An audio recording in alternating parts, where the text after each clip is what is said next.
You are listening to PastThink.com audiobook. Please like and subscribe, thank you. Chapter 5. Shurjeen acts as a highwayman in a pine forest. Luda sets fire to the Wagwan monastery. Elu had crossed several mountain ridges before he entered a pine forest, and still following a path for about half of 1 li he at last came to a ruined monastery on the eaves of which bells were tinkling in the breeze. Above the main entrance was an honorary tablet in a horizontal position, with 4 characters Wagwan Monastery in a dilapidated condition. He crossed a stone bridge and entering the monastery went to the monks' living rooms. There he found there were no doors, windows, or walls left standing, and wondered how the place had been destroyed. Near the abbot's living quarters the ground was covered with birds' excreta, and there a door was locked and covered with spiders' webs. He stuck his staff into the ground and called out, "Are there any monks here? I want some food." Although he said this several times there was no reply. So he went to the kitchen, but found that there was no boiler, and that the cooking range had been destroyed. There he placed his bundle in the seat usually occupied by the supervisor at meal times, and then went to look round the place. Behind the kitchen he found a small room in which several emaciated old monks were sitting on the ground. He shouted, "You monks have no manners. I called out several times without getting a single reply from you." They waved their hands and said, "Do not talk so loudly. I am a traveling monk, and only demand a meal from you, so what harm is there in that?" An old monk replied, "For 3 days we have had no food, so how can we give you some?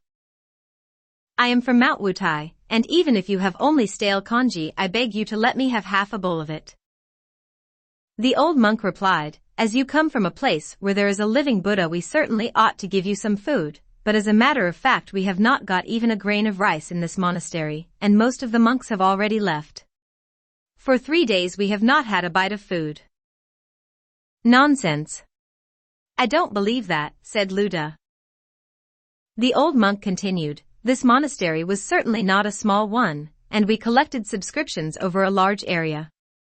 But some time ago a traveling monk came here with a Taoist, and they seized all the property for themselves.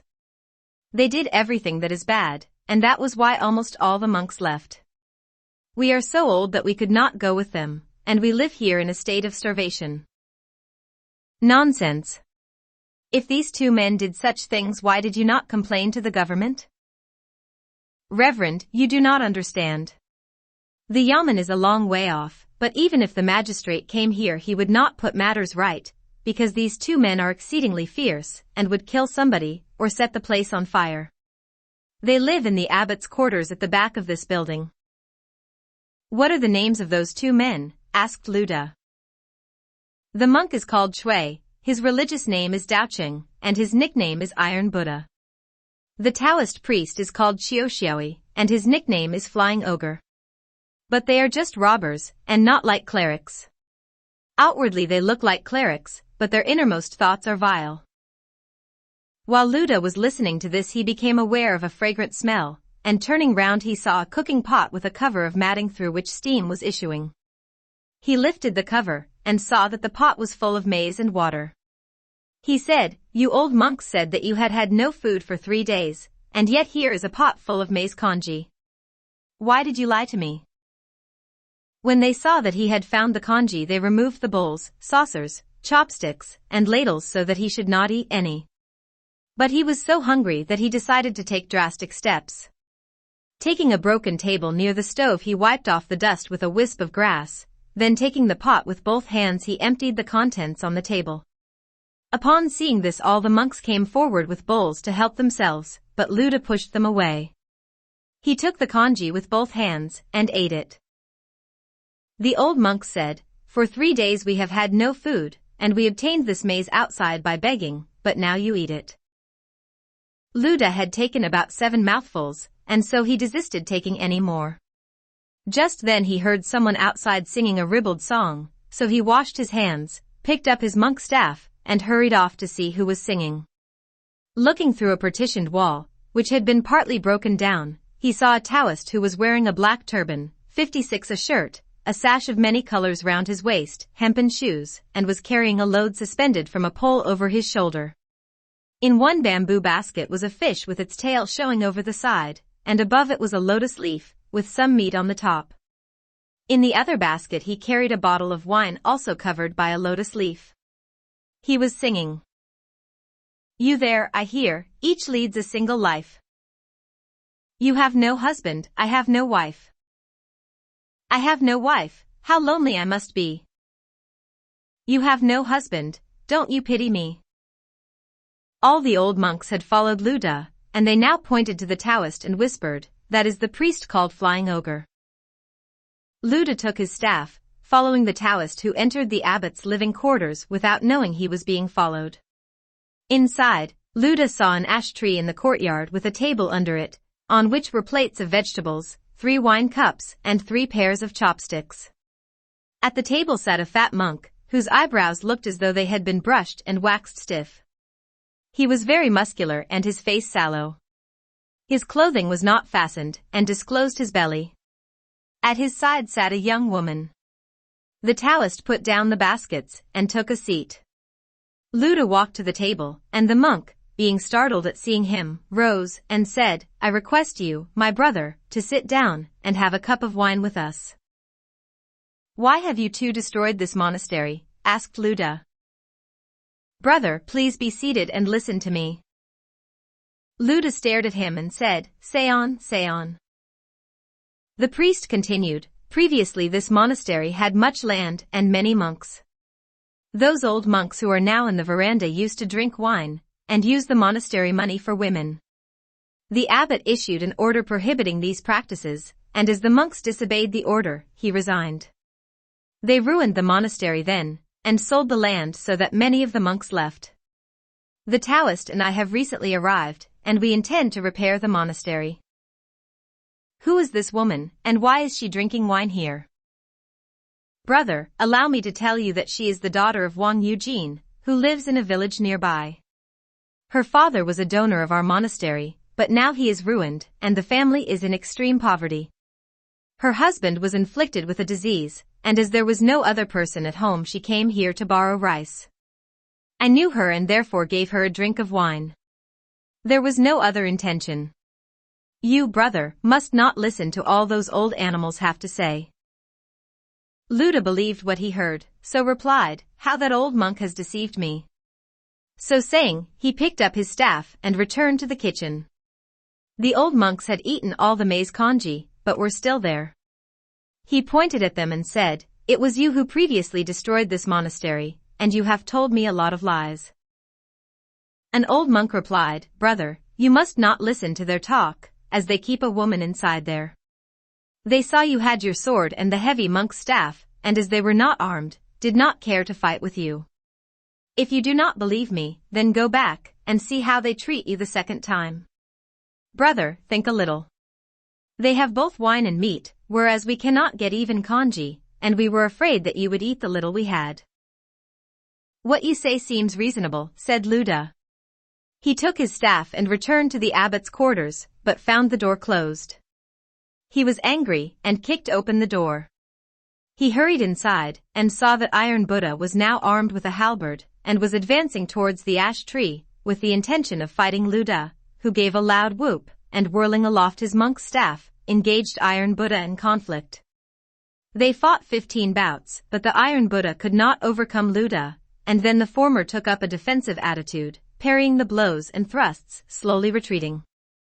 The Taoist saw that Iron Buddha was getting the worst of the fight, picked up a halberd, and came behind Luda, with the intention of stabbing him.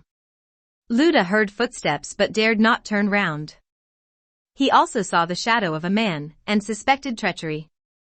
He called out, Zhao, I will hit you, and upon hearing this knight, which jumped out of the way of Luda's staff. Luda turned partly round so that he was facing them both in the form of a triangle. The two men combined to fight with Luda for 10 bouts. He was hungry, and was also tired through walking so far, and knew that he could not defeat these two men with their spare energy.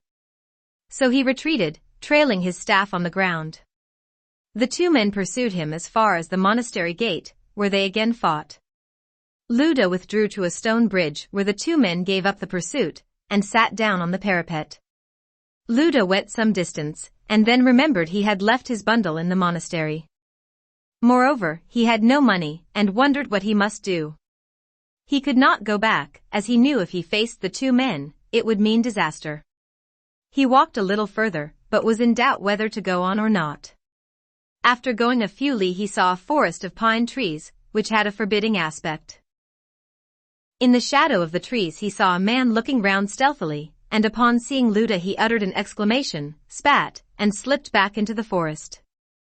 Luda thought the man was a robber, who perhaps thought it would be useless to hold up a monk. But Luda decided to vent his rage on that man, and take away the man's clothes which he could perhaps pawn for wine and food. He called, "You, footpad, come out at once." The man in the forest laughed when he heard this, and replied, "I have bad luck, and you come here to pick a quarrel with me." He then took his halberd, and coming into the open, called out, "You bald-headed donkey. You are evidently seeking for an opportunity to die. You will soon know me," called Luda, who advanced, nourishing his staff, while the other man also came forward, holding his halberd. When they were near each other the man said, "Your voice is familiar to me. What is your name?" "When I have given you a good beating, I will tell you my name, but not now," said Luda.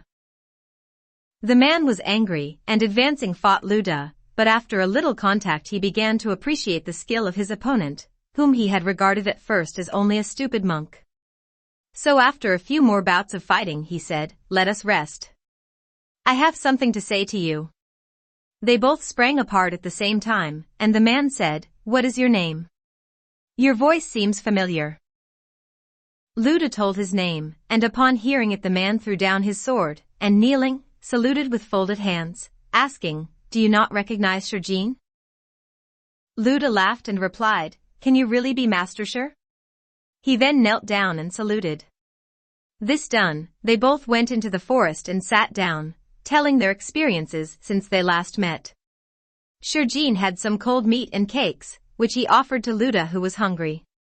He said, "As your bundle is in the monastery, I will go there with you and take it. If they decline to give it to us we will kill them." Luda agreed to this, and when they had finished their food, set off for the monastery. On their arrival they found the flying ogre, and Iron Buddha sitting on the parapet of the bridge. Luda called, "Come here, you two men. This time I shall kill you." Iron Buddha laughed, "I have just defeated you, why do you come here again?" Luda whirled his monk's staff in the air, and Iron Buddha seized his halberd, and went to meet him. Luda felt braver because Shurjin was now with him, and moreover was no longer hungry. He fought for 9 bouts until Iron Buddha became weak and thought of retreating. Seeing this flying ogre went to his assistance, but Shurjin ran from the shade of a tree, and attacked him. There were now 4 men fighting, 2 on each side. After a short time Luda became aware that he was getting the better of his opponents, and shouted strike, and made a final effort, striking Iron Buddha with his staff, knocking him off the bridge into the water below.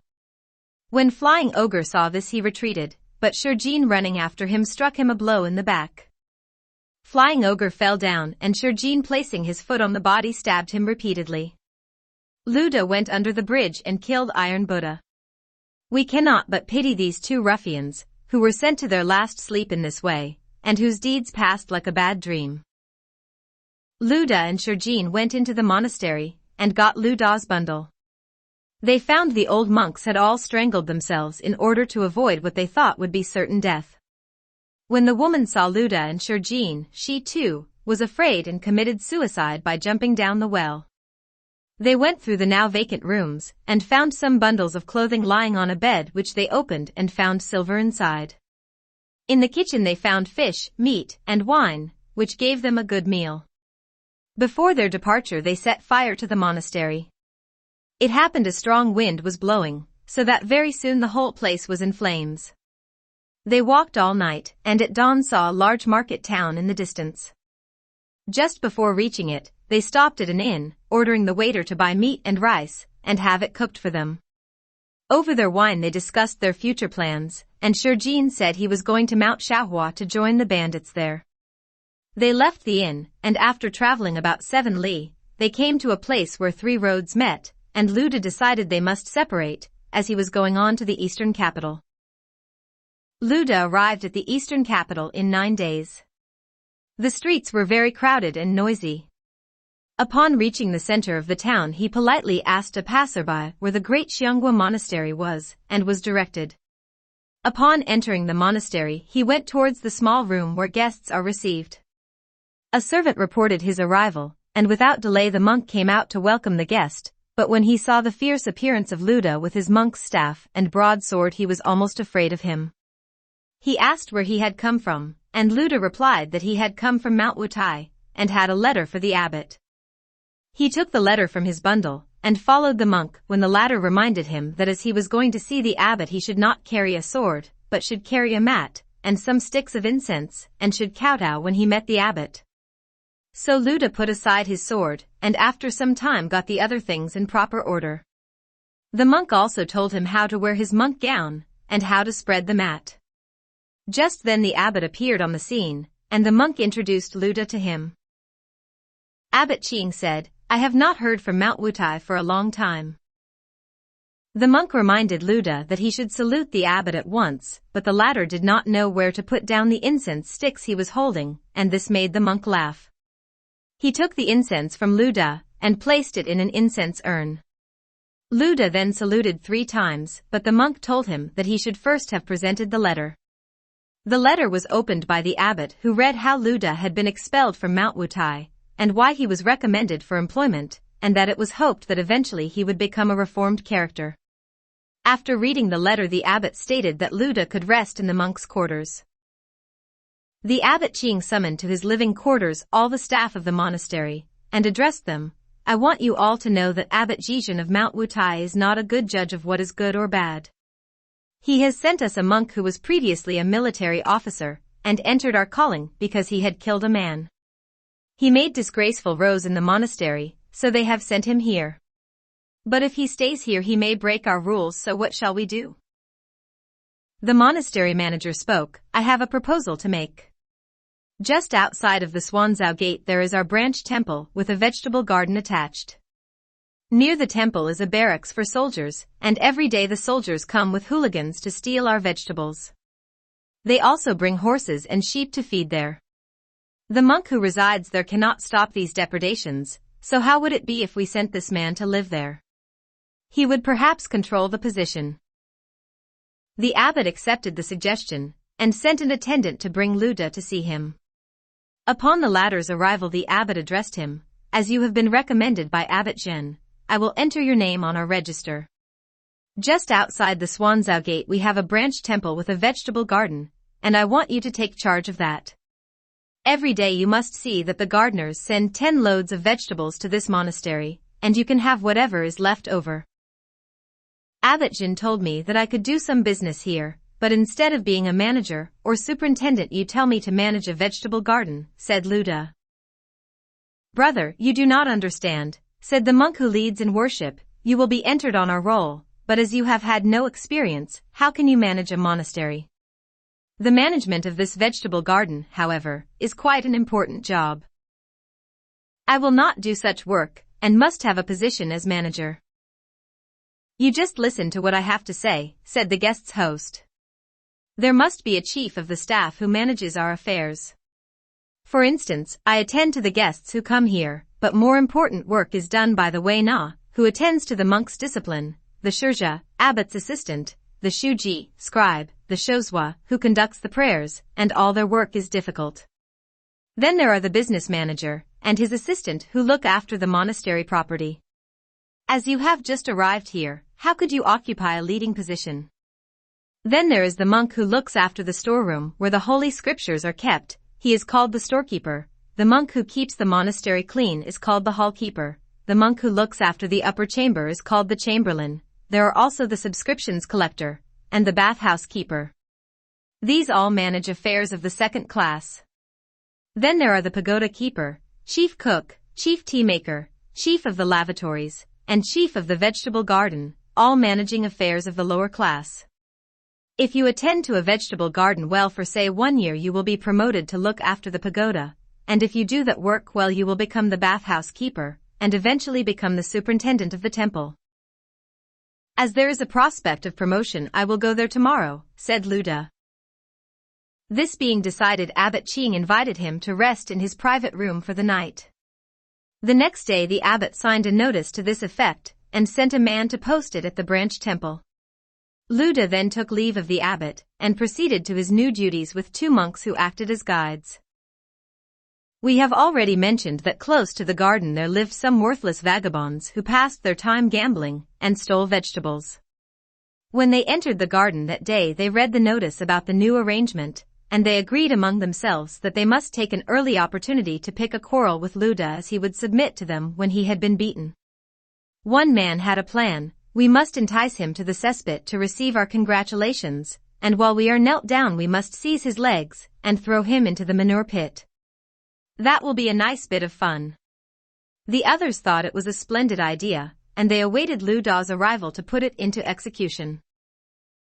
When Luda arrived, the gardeners all came and saluted him, and the keys were handed over to him. The 2 monks who had accompanied him, and also the monk whom he had relieved, bid him goodbye and returned to the principal monastery.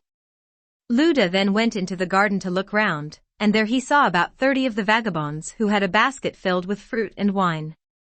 When they saw him they smiled and said, "We heard that you have come to live here, and therefore we have come to offer you our congratulations, as we are your neighbors."